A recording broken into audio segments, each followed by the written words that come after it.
Sports, where we review all the best sports clips from around the world. If this is your first time checking out a video, please do consider subscribing. We are building an amazing community here, and I would absolutely love to see you part of it. I want to build something that we all genuinely feel connected to, something that we're really excited to be part of, and I think we're well on our way to doing it. So without further ado, let's get to it.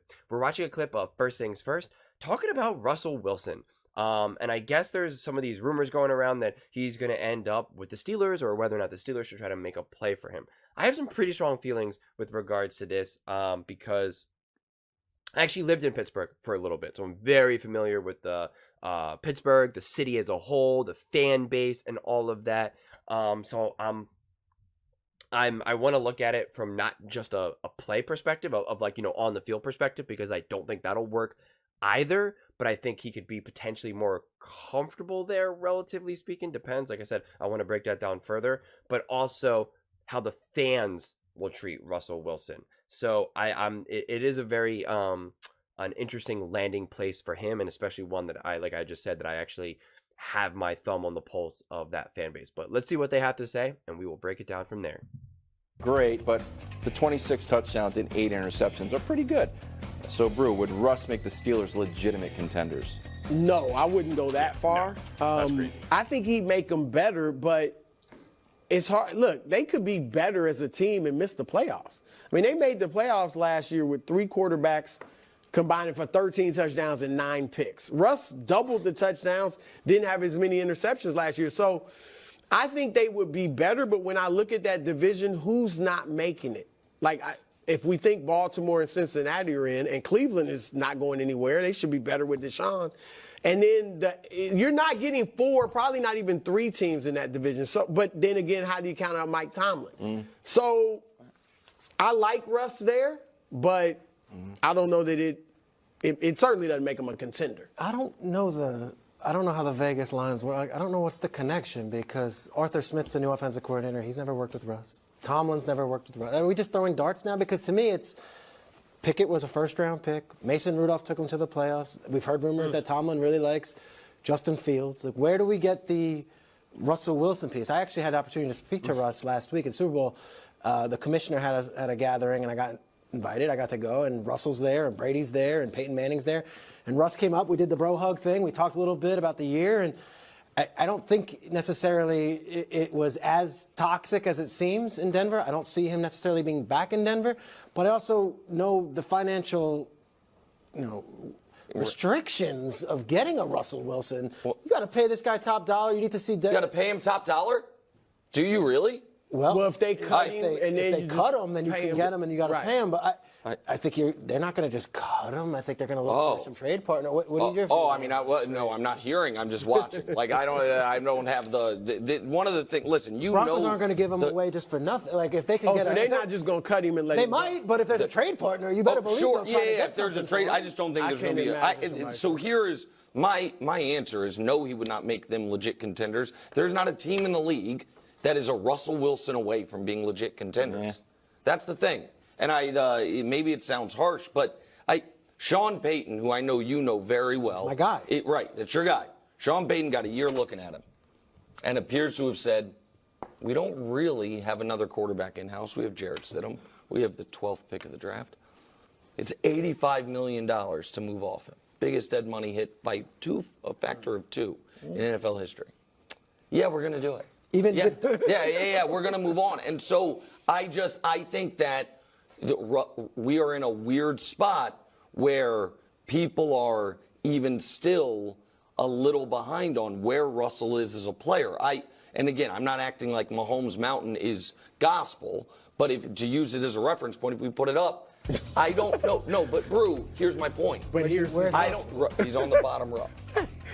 Is there a guy above him that you confidently say, oh, Russ is better than that guy? You don't. There's 19 people above him. And so, like, that's, again, my ranking doesn't have to be. So, right, you're not going to say Mahomes, you're not going to say Allen, you're not going to say Stroud, you're not going to say Burrow, you're not going to say Stafford, Lamar, you're not going to say Dak, you're not going to say Herbert, you're not going to say Love, you're not going to say Trevor Lawrence, you're not going to say Caleb, who obviously we don't know yet. Cousins, Cousins is probably the biggest question mark. Not to Goff, not to Hurts, Purdy, Rodgers. Baker's the interesting one to me. Kyler Murray, I think is a good quarterback. And Tua, no. So I would say Baker and Russ, is maybe a difference maker. But Baker is younger and cheaper. So you can build a better team, and if you can get Baker playing solid football, you have him longer. So I guess like that would be the difference. But also Cousins, when I kind of hesitated, the reason why I hesitated is because Cousins tore his Achilles, so I just don't know what he's going to look like when he comes back, quite honestly. But Cousins, I like Cousins better than Russ. But it's hard to say because Russ won that Super Bowl, so in your mind, you're still like, isn't Russ amazing? Isn't Russ amazing? But like, he has really fallen from grace. The Steelers quarterback above him, though. No, that's correct. He didn't make the mountain because there's only 26 guys on it. But you understand what I'm saying? I think the hope is that he plays as efficiently as he did last year with more yardage and ability to score in the red zone and stuff like that. Because, I mean, you look at the numbers and you're like, wow, 100 passer rating. I think he was in the top 5 maybe or close to it. Yeah, but he didn't have the production. Look, I've thrown out him going to Pittsburgh, but there are 3, and we'll get to some of this later. There are 3, I agree. If I'm Pittsburgh, I'm looking at Justin Fields. And if they're available, I'm looking at Kirk Cousins and Baker Mayfield before I look at Russ. Now, I don't know if they could get any of those guys, but I would look at them before Russ, and I think they would make them better. I'll say this. So, okay, here's the thing. And now I want to kind of really actually legitimately break this down. Because Russell Wilson... The biggest problem is that we look at Sean Payton as a really, really great, elite, offensive-minded head coach. And if he now says, I do not want to work with Russell Wilson, that is like a big, massive red flag. Even if the fans don't think it, other coaches will think it as well. They will respect. They'll say, why doesn't he want him? Like, he is moving off him. This isn't some other random coach. Payton holds weight. He is respected, right? Shanahan, McVay, Andy Reid, they don't look at Payton as just like some scrub, okay? They just don't. Mike Tomlin, you know? Doesn't mean that they're just going to agree with him, but they are going to be like, this is interesting, right? And so it's one of those things where what do you do with that as an organization then? Do you think that your guy is going to be able to make it work? Now, if you're an amazing offensive head coach, then the answer can be yes, right? It's why Sean McVay confidently said, give me Stafford. I can make magic with him. And he won a Super Bowl. Why he said, give me Baker. And he kind of revived, Baker Mayfield. Because Baker Mayfield also wasn't coming from a great head coach or who passed on him and all of those things. Same thing with like an Andy Reid back, especially when he was with Philly, with some of the quarterbacks that he took, getting Michael Vick and whatnot. And Shanahan for that matter, right? Making magic with Purdy, making magic with Garoppolo and all of that. So, but with Russ now, we saw what Russ looked like with the defensive head coach, and that was in Seattle, and it got bad and ugly. And Russ wasn't happy. And so the thing is to me, one of the bigger question is this. What type of quarterback does Russell Wilson think he is? In his mind, does he still let me cook? I'm amazing. I'm great. These teams are just making excuses, or they're using me as a scapegoat, or I don't have the right pieces around me. Like, what is it? Or has he been humbled and say, okay, I'm not as good as I thought I was, or I'm not as good as I used to be, whatever, however he wants to make sense of it. I have to just kind of, be a system quarterback, or, I don't know. Again, I don't know what he's saying to himself, especially because his comments are always very measured and very generic in that regard. So there's not a lot to read between the lines in that regard. But with that said, so if he goes to Mike Tomlin, I think with Tomlin, he will have the respect by the organization. So he'll have organizational support that I don't know if he had in Denver, right? I don't think he had that in Denver. And also what it kind of sounds like that, like Aaron Rodgers doesn't have with the Jets right now, or that Aaron Rodgers lost with Green Bay. So he'll have that because Tomlin holds that weight, and it's just like a very tight-knit organization in that regard. You know, it's a very like family-oriented type organization. And again, I actually met one of like the grandchildren. I went to school with one of the grandchildren, one of the owners, not of one of the owners, of the owner of the Steelers. It was like his like great grandfather, whatever. One of the nicest people I've ever met. But anyway, and so but now I don't know if he has. At this point, does Russell Wilson have the ability to command a locker room? And that's the biggest issue. That's the biggest issue. If a quarterback can't command the respect of the locker room, you are at a major deficit. You are by definition disabled. Okay? I mean, it hurts you so much. The only way you can get away with it is if your team is amazing. And it's like, let's use the 49ers again, not talking about Brock Purdy, but just use that as, you know, they have all of these big people, these larger than life personalities, the Kittles, also people that are so amazing, Christian McCaffrey, the amazing offensive head coach that leads the offense, Shanahan, right? There's the difference. But if you're now talking about going to a defensive head coach, and an organization that doesn't have these dudes, these established veterans that say, here I am, let's go. Like, I know they have TJ Watt, but that's on the defensive side of the ball. It's just different. And again, they're just not good enough. So anytime you face some of this adversity, it's got the potential to just really crumble. If the 49ers faced adversity, they had so many weapons on offense and Shanahan that they could make do. Shanahan would have been able to win. I'm not saying they would have been able to go to the Super Bowl, but he would have been able to win with his backup quarterback, whose name, you know, of course, is completely, you know, slipping my mind right now. The names always slip my mind. You know, the guy who came from the Jets and the Panthers. Sam Darnold. No. Yes. Sam Darnold. Yes. Aaron Donald. No. But so yes, you know, like that's Sam Darnold. That's who they had. I know Aaron Donald is obviously from the Rams. That was a joke. But so that's my point. He would have been able to win, and they actually looked pretty good with him when they were getting rocked by the Ravens and when he played against the Rams, actually.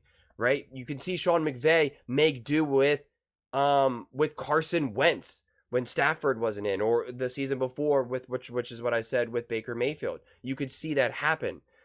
Yeah, the Steelers made the playoffs this past season, but it was very lucky the way how the season unfolded with some very big injuries to Trevor Lawrence, to the Colts having to mess around with a backup quarterback, to the Cincinnati Bengals, who obviously had to mess around with a backup quarterback, with the Jets having to mess around with a backup quarterback. Like it's not like they won the division, right? Did they win the division? I don't think so. No, of course not, because the Ravens. So it just doesn't really make sense. I always doubt myself in the moment when I said something with conviction. They didn't win the division, and then I'm like, wait a second, actually, did they? They didn't. So it's just one of those things where it's just like, of course they're not good enough. So this idea that they were good enough to be able to like get into the playoffs and all of this is like, that's, you know, you're not really looking at the reality of the situation. You're just not. And so I want to then also now take it to the fans. Well, the last point I want to say about the team is that the moment they face adversity, that team will turn on Russell Wilson. Russell Wilson has been flagged as not a locker room guy and also as just the guy that brings down a team. Right or wrong, right? I'm not saying that is the reality, but that is the reality of how he is perceived, okay? He is not respected around the league as he once was. Like, people literally make fun of him all around the league, and locker rooms are pretty much okay with letting him go, you know? No one out of Seattle was defending Russell Wilson, and the Broncos aren't fighting tooth and nail. I know it came out some reports that they were upset the way it was handled, but not really. I mean, seriously, not really. Not really what you hear from some of these other, players fighting for their quarterbacks or fighting for their coaches who might get fired, you know? So that's the difference. And once you get tagged as that, I've never really seen you, shake it, quite honestly. Baker Mayfield may be the closest one too, because you saw it with Carson Wentz. Carson Wentz, I think, is actually a really great quarterback, but people don't like him in the locker room. He was used as a scapegoat once. And now he constantly gets one, right? The Colts let him go even though he had a great year that year. And they were like, he's the reason why we didn't make the playoffs. And it's like, no, he played really, really well and solid. This is not on him. And then, gets sent to the Commanders. But I think he ended up getting injured, and that's why he kind of got himself out of that one. I forget exactly. But even, Ron Rivera wasn't high on him. And he, again, trying to scapegoat him. Don't look at me. This is on Carson. That's why we're losing. And it's like, Ron Rivera, you have not really proven to be a very great coach, to be quite honest with you. I think he's an incredibly overrated head coach at the very least. So that's the problem with Russell Wilson, is that any type of adversity, any type of failures, not unlike what happened with Denver. It was, all right, this team's not doing too well. It's on Russell. I'm benching you. It just is. And now that leads me to the fans. The fans in Pittsburgh is also, it's very similar to like a Philadelphia. It's a working class city. They are incredibly passionate about their football. They have very high standards because historically, they're one of the most successful franchises in the NFL, with one of the most amount of Super Bowls. They have like 5 or 6 rings. I really forget. Like the buses, a lot of times, especially during football season, will show like the fingers with like all the rings on it and stuff. I was actually in Pittsburgh when they won their last Super Bowl against the Arizona Cardinals. With the catch, and they were lighting couches all on fire, and it was a whole thing. But anyway, so they're incredibly passionate. They care very deeply about their team. And then you bring in a Russell Wilson. If he doesn't step up, if he doesn't play well, they're not going to be happy about it. And it's not going to be their guy. And honestly, they'd rather have Mason Rudolph at that point. They really do. Because there's always that feeling of like, he's our guy, or Pickett is our guy, right? Like it's a different energy when it comes to that. Russell Wilson is an outsider and will always be an outsider. So the moment that he slips up or doesn't play well, the media will turn on him, the fans turn on him, the players turn on him. That's a big risk when you have to pay someone like Russell Wilson all this money. Now, the way the contract works and the way if he gets cut or however this all unfolds, where you can get him for an incredibly cheap price, like a Baker Mayfield type deal that they got in Tampa, then sure. Then absolutely, because then even the scrutiny dies down and the players die down, in terms of their ability the potential for them to turn on him. Because it's just like, it's very easy to yell at someone when you see how much money they're making, because, money talks. So I just think the whole Russell Wilson to the Steelers is a very weird marriage, quite honestly. Russell Wilson would need, the best case scenario for Russell Wilson would be to go to a team comparable to what Tampa Bay was last year. A team where they're like, all right, we're probably not going to be that good, but we still have some pretty decent weapons. We got a coach who's, been around. And, Tampa likes football, but it's kind of like whatever. They're not just bleeding nonstop for it like you see the Philadelphias, the Pittsburghs, the Kansas City. It's just different out there. And if they lose a bunch of games, like the fans are actually pretty happy because it's like, all right, we want to be in the Caleb Williams suite of the sweepstakes, like let's go. But then Baker kind of surprised them, and then they kind of were a little bit excited, and they're like, all right, redemption, he's our guy. I don't know what team that is this season, honestly, or this coming season, but that's what he would kind of need. He would need a similar situation where the team is like, we don't really care if we completely crash and burn, but we still have some pretty good weapons and this and that, and the fans care, but they're whatever. That's the way how he could succeed. Going to Pittsburgh, there's going to be expectations, and Russell Wilson has not been able to succeed with these expectations. That's just the reality. But what do you all think?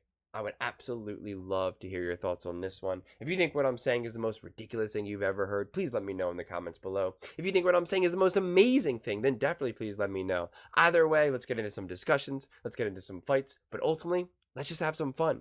And please do consider subscribing. We are building an amazing community here, and I would absolutely love to see you part of it. I want to build something that we all genuinely feel connected to. Something that we're really excited to be part of. And that's all I got for you. Thank you so much, and see you next time.